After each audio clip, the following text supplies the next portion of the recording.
Assalamualaikum warahmatullahi wabarakatuh. Halo teman-teman semua, selamat datang di video pembelajaran akuntansi manajemen. Oke teman-teman, pada video pembelajaran kali ini kita akan belajar mengenai pengambilan keputusan taktis. Tonton videonya sampai habis agar kita dapat memahami materi pada video kali ini. Sebelum kita memulai materi, alangkah lebih baik kita mengetahui siapa saja sih yang telah menyusun materi dan video pembelajaran pengambilan keputusan taktis. Nah, yang telah menyusun ada Zidni Rohmah dengan nomor induk mahasiswa 71014190003, Isti Khadijah dengan nomor induk mahasiswa 71014190027, Levin Moldeva Guitaras dengan nomor induk mahasiswa 71014191128, dan Dea Ivanka Rusmala Dewi dengan nomor induk mahasiswa 71014199247. Baik, yang pertama kita akan belajar mengenai definisi dan tujuan dari pengambilan keputusan taktis.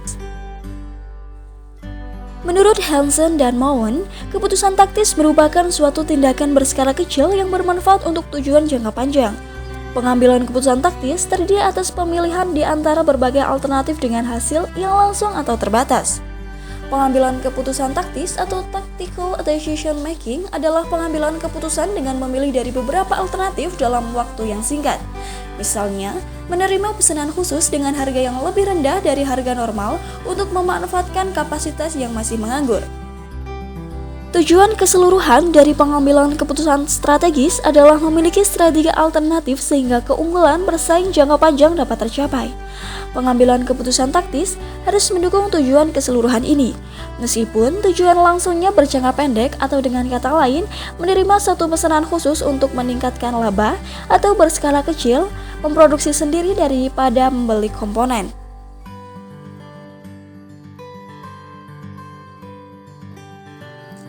Enam langkah yang mendeskripsikan proses pengambilan keputusan yang direkomendasikan adalah sebagai berikut.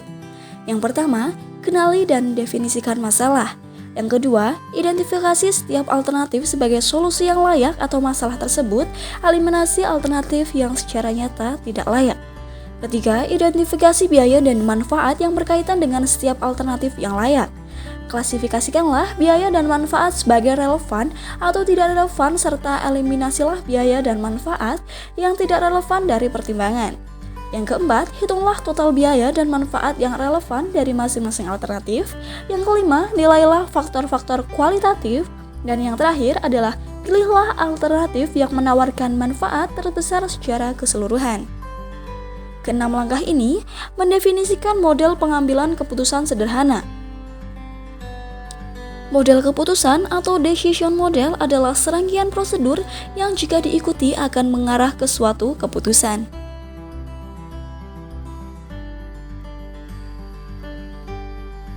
Langkah yang pertama yaitu menetapkan masalah dapat dilakukan dengan cara mengenali dan mendefinisikan masalah yang spesifik. Misal, semua anggota tim manajemen Tidwell menyadari kebutuhan tambahan ruangan untuk gudang, kantor, dan produksi cetakan plastik. Luas ruangan yang dibutuhkan, alasan kebutuhan, dan bagaimana tambahan ruangan itu akan dimanfaatkan merupakan dimensi terpenting dari masalah tersebut. Namun, masalah utamanya adalah bagaimana memperoleh tambahan ruangan tersebut. Langkah yang kedua yaitu mengidentifikasi alternatif dapat dilakukan dengan cara membuat daftar dan mempertimbangkan solusi yang layak. Tidwell Products mengidentifikasi solusi sebagai berikut. Yang pertama, membangun fasilitas sendiri dengan kapasitas yang cukup untuk mengatasi kebutuhan saat ini dan yang dapat diperkirakan. Yang kedua, menyewa fasilitas yang lebih besar dan mensubeli fasilitasnya saat ini. Yang ketiga, menyewa fasilitas tambahan yang mirip dengan yang ada saat ini. Yang keempat, menyewa gedung tambahan yang akan dimanfaatkan sebagai gudang, yang dengan demikian menyediakan ruangan untuk ekspansi produksi. Yang terakhir adalah memberi batang dan alat pengukur secara eksternal secara memanfaatkan ruangan yang tersedia yang sebelumnya digunakan untuk memproduksi kedua komponen tersebut untuk mengatasi masalah ruangan. Sebagai bagian dari langkah-langkah yang telah disebutkan, perusahaan harus mengeliminasi alternatif-alternatif yang tidak layak. Perhatikan bahwa manajemen mengaitkan keputusan taktis atau mendapatkan tambahan ruangan terhadap strategi pertumbuhan keseluruhan perusahaan dengan menolak alternatif yang mengandung banyak resiko pada tahapan perkembangan perusahaan saat ini.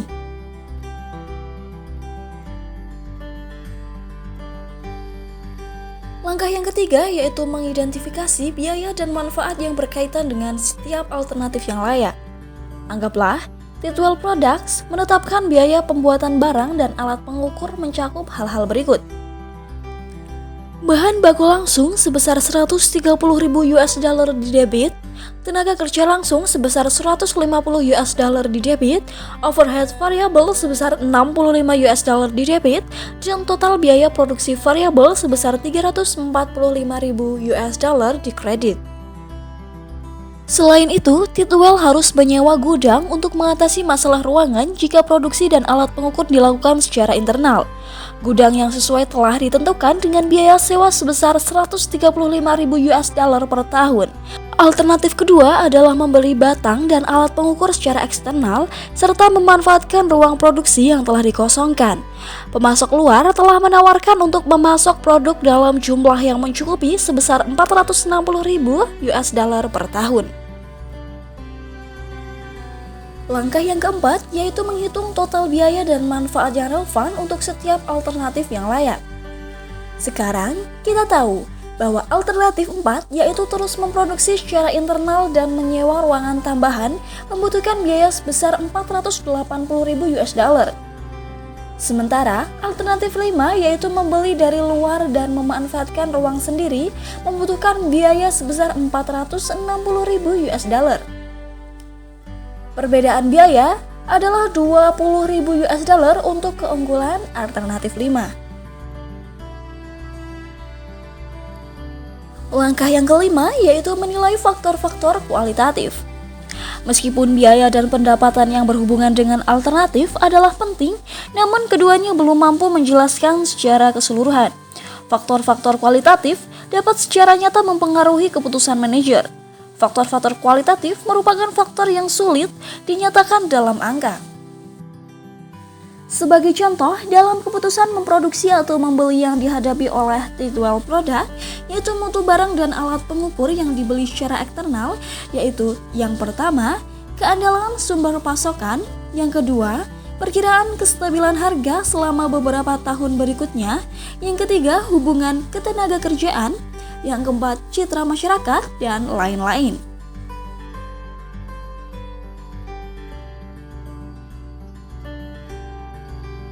Langkah yang keenam adalah membuat keputusan. Keputusan dapat dibuat setelah semua biaya dan manfaat yang relevan untuk setiap alternatif selesai dinilai dan faktor-faktor kualitatif dipertimbangkan. Berdasarkan selisih biaya dari kedua alternatif yang relatif kecil dan beban Titwell Product dalam menjamin kualitas serta pembekerjaan secara penuh, maka diputuskan untuk membuat batang dan alat pengukur secara internal serta menyewa gudang. Selanjutnya kita akan belajar mengenai biaya relevan. Biaya relevan merupakan biaya masa depan yang berbeda pada masing-masing alternatif. Semua keputusan berhubungan dengan masa depan, karena itu hanya biaya masa depan yang dapat menjadi relevan dengan keputusan. Misal, biaya tenaga kerja langsung merupakan biaya relevan karena dalam memproduksi suatu barang menggunakan tenaga kerja langsung yang harus dibayar. Dan jika kita tidak memproduksi suatu barang, maka biaya tersebut tidak akan muncul. Lain halnya dengan biaya penyusutan. Penyusutan mencerminkan suatu alokasi biaya yang telah dikeluarkan. Penyusutan adalah biaya tertanam atau sunk cost, yaitu biaya yang tidak dapat dipengaruhi oleh tindakan apapun di masa depan. Biaya tertanam adalah biaya masa lalu. Biaya tersebut akan selalu sama pada setiap alternatif sehingga biaya ini bukan biaya relevan. Selanjutnya adalah etika dalam pengambilan keputusan taktis. Dalam pengambilan keputusan taktis, masalah etika selalu berkaitan dengan cara keputusan diimplementasikan dan kemungkinan pengorbanan sasaran jangka panjang untuk hasil jangka pendek. Biaya relevan berguna dalam pengambilan keputusan taktis, keputusan yang memiliki gambaran langsung atau sasaran terbatas dalam pikiran. Namun, pengambilan keputusan harus selalu mempertahankan kerangka kerja etis. Pencapaian sasaran adalah penting, tetapi bagaimana cara mencapainya adalah hal yang lebih penting. Manajer memiliki pandangan sebaliknya. Sebagian alasannya adalah tekanan berat untuk menghasilkan kinerja yang memuaskan yang banyak dirasakan oleh para manajer. Seringkali, individu yang bukan merupakan pelaksana terbaik mengalami PHK atau demosi. Dalam kondisi sedemikian, sering timbul godaan untuk melakukan tindakan langsung yang meragukan, tanpa mempertimbangkan dampaknya di masa depan. Namun, beberapa masalah etika dapat dihindari hanya dengan menggunakan akal sehat dan tidak memfokuskan semata-mata pada jangka pendek atau beban jangka panjang. Relevansi, perilaku biaya dan model penggunaan sumber daya. Biasanya, biaya variabel dianggap sebagai biaya yang relevan, sedangkan biaya tetap dianggap tidak relevan. Namun, kunci utama dalam memahami biaya relevan atau tidak relevan ini adalah bahwa perubahan terhadap permintaan dan penawaran atas sumber daya aktivitas harus dipertimbangkan dalam penilaian relevansi.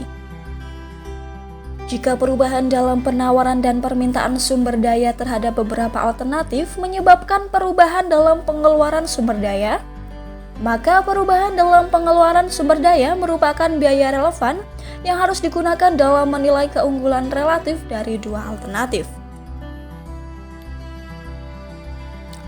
Model penggunaan sumber daya aktivitas memiliki 3 kategori sumber daya. Di antaranya, 1. Sumber daya yang diperoleh karena digunakan dan diperlukan. 2. Sumber daya yang diperoleh di muka atau periode tunggal atau jangka pendek. Ketiga, sumber daya yang diperoleh di muka atau kapasitas pelayanan multi periode.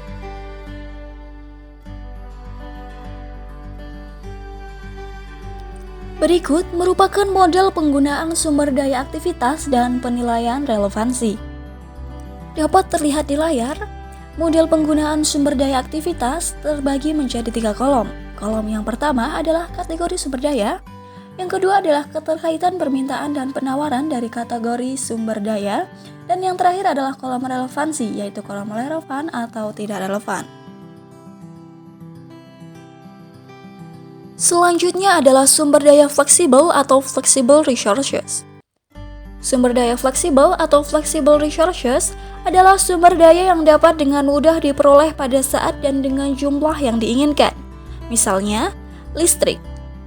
Sumber daya yang dibutuhkan oleh perusahaan sama dengan jumlah sumber daya yang ditawarkan. Jika permintaan sumber daya berubah untuk setiap alternatif, biayanya akan relevan. Sumber daya terikat atau committed resources. Sumber daya terikat merupakan sumber daya yang diperoleh sebelum digunakan, misalnya gaji pegawai. Biaya dari sumber daya terikat ini bisa relevan atau tidak relevan. Untuk sumber daya terikat jangka pendek, jika terdapat perubahan permintaan di antara aktivitas yang mengakibatkan perubahan penawaran sumber daya dan perubahan biaya aktivitas, maka biaya tersebut menjadi relevan untuk pengambilan keputusan taktis.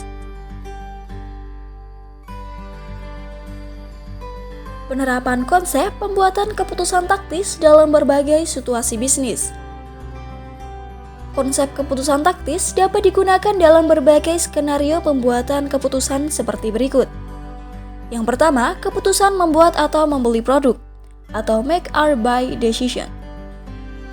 Manajer sering dihadapkan pada keputusan untuk membuat sendiri atau membeli komponen yang akan digunakan dalam proses produksi. Dengan mengidentifikasi dan menghitung biaya relevan yang berhubungan dengan keputusan membuat sendiri atau membeli komponen tersebut, maka manajer mengambil keputusan yang menghasilkan biaya terendah dan memberikan manfaat terbesar. Biaya yang relevan dalam keputusan membuat sendiri antara lain adalah biaya bahan langsung, tenaga kerja langsung, overhead variable, serta biaya-biaya lain yang harus dikeluarkan untuk membuat sendiri komponen produk tersebut. Adapun biaya pembelian komponen, biaya tenaga kerja pembelian, dan biaya-biaya lain yang dikeluarkan untuk membeli komponen dari luar perusahaan adalah biaya yang relevan untuk keputusan membeli atau outsourcing.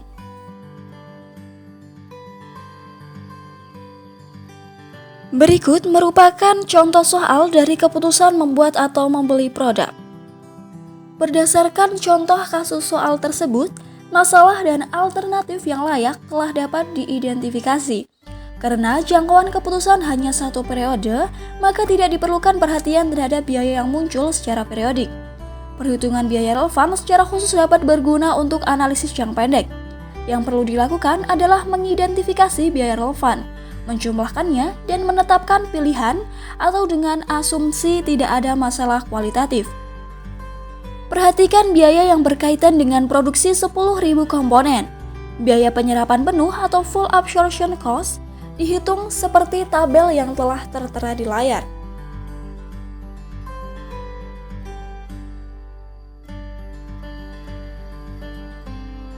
Nah, pada tabel yang telah tertera merupakan daftar total biaya relevan untuk masing-masing alternatif.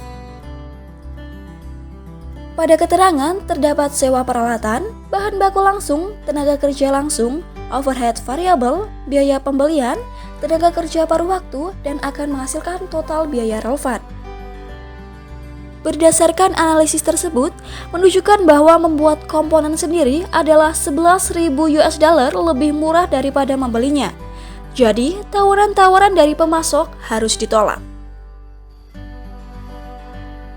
Yang kedua adalah keputusan meneruskan atau menghentikan produksi atau keep or drop decision.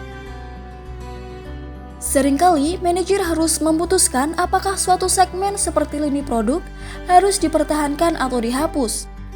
Laporan segmen yang harus disusun atas dasar perhitungan biaya variabel memberikan informasi yang berharga bagi keputusan meneruskan atau menghentikan ini.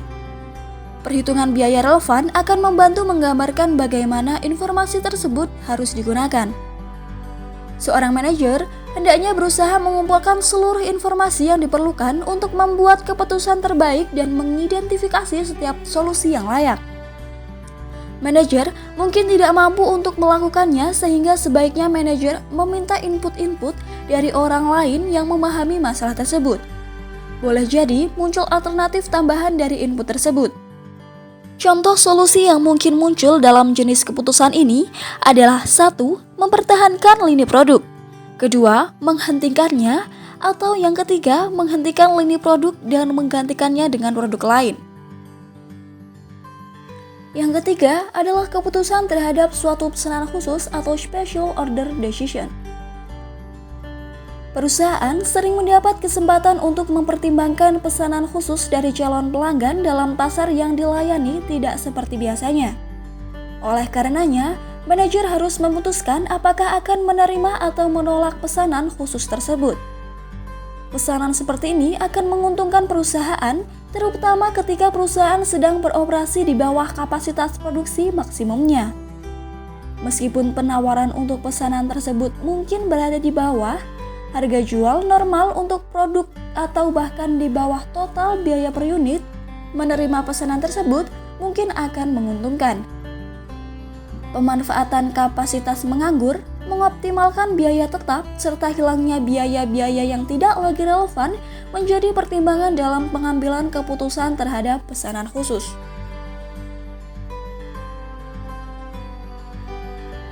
Yang keempat adalah keputusan menjual atau memproses produk lebih lanjut atau sell or process further.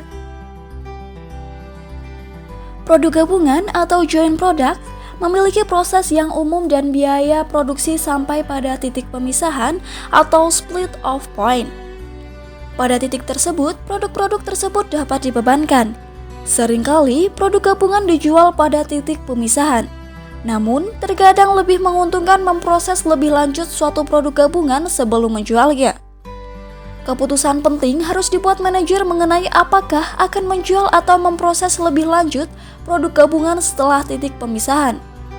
Dalam membuat keputusan, biaya yang dikeluarkan sebelum titik pemisahan atau joint cost tidak relevan. Biaya yang relevan adalah pendapatan yang akan diterima dan biaya yang harus dikeluarkan jika produk diproses lebih lanjut. Selanjutnya kita akan belajar mengenai keputusan bauran produk atau product mix.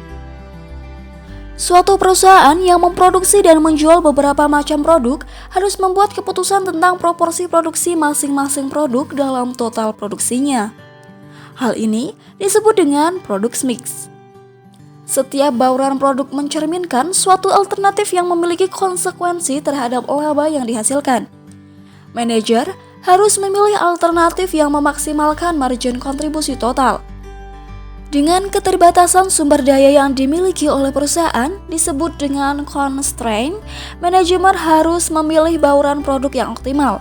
Pemilihan bauran yang optimal akan sangat dipengaruhi oleh hubungan antara keterbatasan sumber daya terhadap produk individual. Hubungan ini mempengaruhi kualitas tiap-tiap produk yang akan diproduksi dan selanjutnya mempengaruhi margin kontribusi yang dapat dihasilkan. Penetapan harga produk. Terdapat dua penetapan harga produk. Yang pertama adalah penetapan harga berdasarkan biaya atau cost-based pricing. Untuk memperoleh laba, pendapatan perusahaan harus mampu menutupi biaya. Oleh karena itu, seringkali perusahaan yang akan menetapkan harga memulainya dengan biaya, yaitu dengan menghitung biaya produk dan menambahkan laba yang diinginkan. Pendekatan ini disebut straightforward. Biasanya ada suatu biaya dasar dan markup. Markup adalah presentase terhadap biaya dasar, meliputi laba yang diinginkan dan biaya-biaya lain yang tidak termasuk ke dalam biaya dasar. Penetapan harga dengan markup ini sering digunakan dalam bisnis eceran atau retail. Keuntungan utama dari pendekatan ini adalah kemudahan markup standar ini untuk diterapkan. Yang kedua adalah perhitungan biaya target atau target costing. Target costing merupakan suatu metode untuk menentukan biaya produk atau jasa berdasarkan harga atau target harga yang mampu untuk pelanggan bayarkan. Hal ini disebut price-driven costing. Berkebalikan dari cost-based pricing, pendekatan ini bersifat backward, yaitu dimulai dari harga untuk menentukan biaya. Divisi pemasaran menentukan karakteristik produk dan harga yang pantas untuk dibayar pelanggan. Kemudian, menjadi tugas dari lini produksi untuk mendesain dan mengembangkan produk dengan struktur biaya dan laba sesuai dengan harga yang ditetapkan. Target costing dapat digunakan secara efektif dalam tahap desain dan pengembangan siklus hidup produk.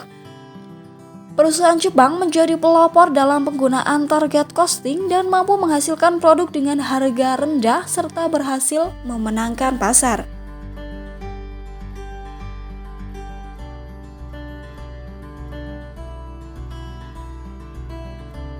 Aspek hukum dalam penetapan harga.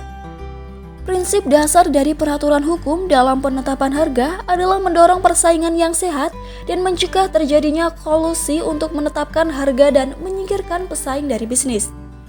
Penetapan harga predator atau predatory pricing merupakan praktik pengaturan harga yang lebih rendah dari biaya dengan tujuan merugikan pesaing dan mengeliminasi persaingan tersebut harga predator. Namun demikian, tidak semua penetapan harga di bawah biaya merupakan biaya predator, karena perusahaan dapat mengenakan harga khusus di bawah biaya untuk suatu barang, misalnya harga khusus untuk produk laris atau diskon khusus mingguan atau bulanan. Harga predator dalam pasar internasional disebut dumping, yaitu ketika suatu perusahaan menjual produknya di negara lain dengan harga di bawah biaya. Diskriminasi harga yaitu pengenaan harga yang berbeda kepada beberapa pelanggan atas produk-produk yang dasarnya sama.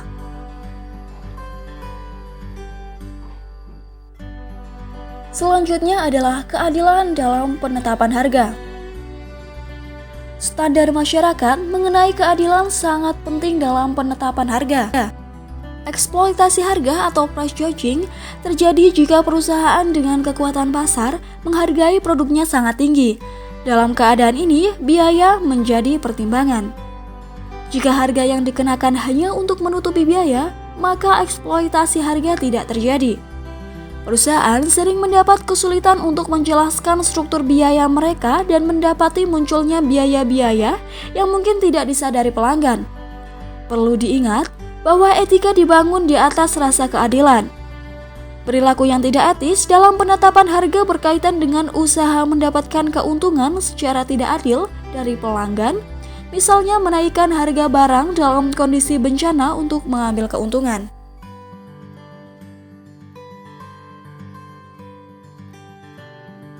Sekian pembelajaran mengenai pengambilan keputusan taktis. Mohon maaf jika ada kesalahan dan kekeliruan dalam penyampaian materi. Wassalamualaikum warahmatullahi wabarakatuh.